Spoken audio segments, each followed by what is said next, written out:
Assalamualaikum warahmatullahi wabarakatuh.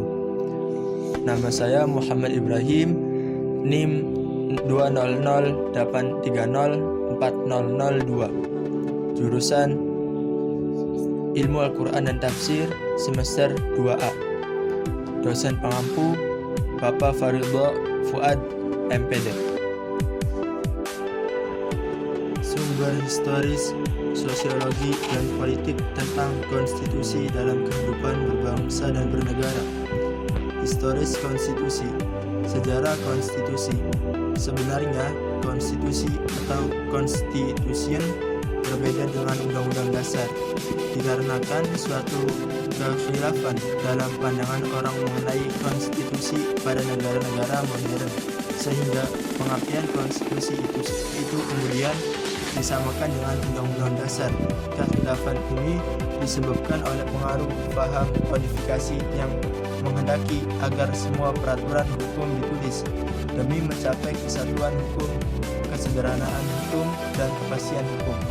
Begitu besar pengaruh paham kodifikasi sehingga setiap peraturan hukum karena penting itu harus ditulis, dan konstitusi yang ditulis itu adalah undang-undang dasar. Sosiologis konstitusi. Perlindungan rakyat dalam konstitusi. Peran Mahkamah Konstitusi dalam menjaga nilai sosiologis Undang-Undang Dasar Negara Republik Indonesia tahun 1945. Politik konstitusi. Politik konstitusi merupakan kebijakan sebagai dasar untuk menyelenggarakan negara, khususnya dalam bidang hukum mengenai hukum yang akan berjalan. Demokratis Pancasila. Konsep demokrasi menurut Sumarsono et al. Menurut konsep demokrasi, kekuasaan menyiratkan arti politik dan pemerintahan, sedangkan rakyat beserta warga masyarakat didefinisikan sebagai warga negara. Kenyataannya, baik dari segi konsep maupun praktek demos menyiratkan makna diskriminatif. Sedangkan menurut Harjono berpendapat, demokrasi memberikan pemahaman bahwa sumber dari kekuasaan adalah rakyat. Dengan pemahaman seperti itu, rakyat akan melahirkan sebuah aturan yang akan menguntungkan dan melindungi hak-haknya. Di negara kita, prinsip demokrasi telah disusun sesuai dengan nilai-nilai yang tumbuh dalam masyarakat, meski harus dikatakan baru sebatas demokrasi prosedural. Dalam proses pengambilan keputusan lebih mengedepan voting ketimbang musyawarah untuk mufakat, yang sejatinya merupakan asas asli demokrasi Indonesia. Praktik demokrasi ini tanpa dilandasi mental state yang berakal dari nilai-nilai luhur bangsa merupakan gerakan omong kosong belaka. Konsep dan urgensi penegakan hukum yang berkeadilan. Penegakan hukum adalah proses dilakukannya upaya untuk tegaknya atau berfungsinya norma-norma hukum secara nyata sebagai pedoman perilaku dalam lalu lintas atau hubungan-hubungan hukum dalam kehidupan berbangsa dan bernegara, dalam bermasyarakat dan bernegara.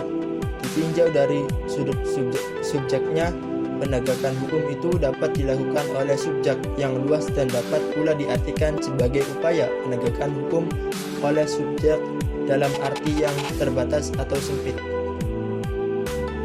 Menurut Thomas Hobbes, dalam bukunya Leviathan pernah mengatakan, Homo homini lupus, artinya manusia adalah serigala bagi manusia lainnya.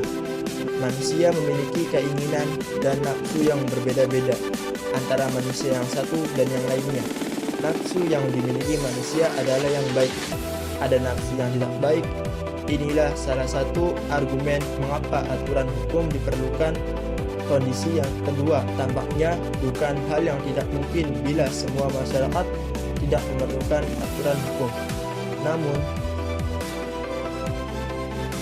menurut Cicero pernah menyatakan ubiquistas ibius, Artinya, di mana ada masyarakat, di sana ada hukum. Dengan kata lain, sampai saat ini hukum masih diperlukan, bahkan kedudukannya semakin penting. Konsep dan urgensi wawasan Nusantara. Pengertian wawasan Nusantara. Wawasan Nusantara adalah sebuah cara bagi Indonesia untuk memandang dirinya sendiri secara geografis sebagai suatu kesatuan yang utuh. Kesatuan ini memiliki unsur-unsur yang antara lain adalah ideologi, politik, ekonomi, sosial budaya, serta pertahanan dan keamanan. Latar belakang adanya wawasan Nusantara. 1. Pancasila. 2. Aspek kewilayahan Nusantara. 3. Aspek sosial budaya. Dan 4. Aspek sejarah. Konsep dan urgensi ketahanan nasional dan bela negara. Menurut Suraditana, ketahanan nasional ialah suatu kondisi dinamis suatu bangsa yang berisi keuletan dan ketangguhan yang mengandung kemampuan mengembangkan kekuatan nasional dalam menghadapi dan mengatasi segala ancaman, gangguan, hambatan, dan tantangan balik yang datang dari luar maupun dari dalam negeri, yang langsung maupun tidak langsung membahayakan integritas, identitas, kelangsungan hidup bangsa dan negara, serta perjuangan dalam mengejar tujuan nasional Indonesia. Hakikat bela negara. Bela negara adalah upaya setiap warga negara untuk mempertahankan negaranya, salah satunya masyarakat Indonesia, yang berupaya untuk mempertahankan kedaulatan NKRI terhadap ancaman, baik ancaman yang datang dari luar maupun dari dalam negeri. Dalam pasal 27 ayat 3 Undang-Undang Dasar tahun 1945 dijelaskan bahwa setiap warga negara berhak dan wajib ikut serta dalam upaya pembelaan negara. Selain itu dijelaskan juga bahwa setiap warga negara berhak dan wajib ikut serta dalam pertahanan negara sebagaimana tercantum dalam pasal 30 ayat 1 Undang-Undang Dasar 1945 yang berbunyi, tiap-tiap warga negara berhak dan wajib ikut serta dalam usaha pertahanan dan keamanan negara.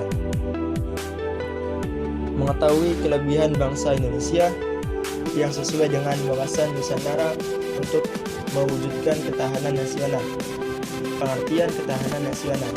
Ketahanan berasal dari kata tahan yang derita, tabah, kuat, dapat menguasai diri dan tidak kenal menyerah. Jadi, ketahanan nasional berbincang tentang perihal kuat, teguh dalam rangka kesadaran, sedangkan pengertian nasional adalah penduduk yang tinggal di suatu wilayah dan berdaulat. Dasar-dasar ketahanan nasional. 1. Asas kesejahteraan dan keamanan. 2. Asas komprehensif, integral atau menyeluruh terpadu. 3. Asas mawas ke dalam dan keluar. Dan yang keempat, asas kekeluargaan. Anti korupsi.